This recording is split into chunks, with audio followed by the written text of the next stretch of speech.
وعلیکم السلام ورحمۃ اللہ وبرکاتہ۔ جی، اہل تشیع کے بارے میں آپ نے پوچھا ہے۔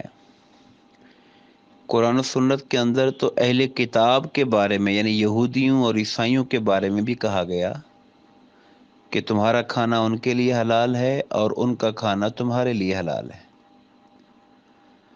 اگر کوئی ظاہری طور پر صفائی و ستھرائی، طہارت و نظافت کا لحاظ رکھنے والا ہو فزیکلی، تو اس کے ہاتھ کا جو کھانا ہے وہ بالکل درست ہے، اس میں کسی قسم کا کوئی حرج نہیں ہے۔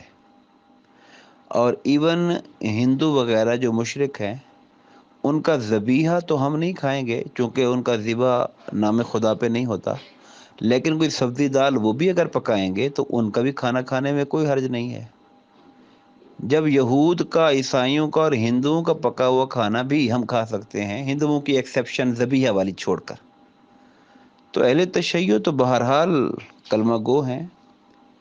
ان کے فقہی اور اعتقادی معاملات سے اختلافات اپنی جگہ پر، لیکن بہرحال امت مسلمہ کا حصہ ہی انہیں قرار دیا جاتا ہے، تو اس میں کوئی حرج نہیں ہے۔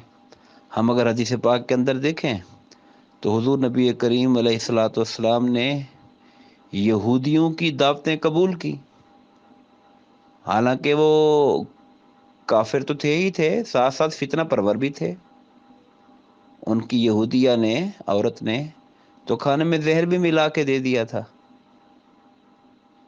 تو مطلب یہ ہے کہ ان کے کھانے اور ان کی دعوتیں بھی، اور بہت سی احادیث پاک موجود ہیں جس کے اندر یہ ذکر ملتا ہے کہ کفار نے، جو ابھی تک اسلام نہیں لائے تھے جو لوگ، انہوں نے دعوت دی تو آپ نے قبول کی، اور کوئی عیسائی یا دیگر لوگ حضور کے پاس آ کے مہمان ہوتے تھے، جیسے نجران کے عیسائی آئے تو مسلمانوں نے بھی ان کو کھانا پیش کیا، تو اس کے اندر کوئی حرج نہیں ہے۔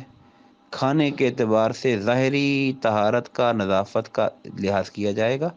عقیدے کا جو ایک خباثت یا ایک پلیدگی ہے، اس کا تعلق فکری طور پر ہوتا ہے، اس کا تعلق فزیکلی جسمانی نہیں ہوتا ہے۔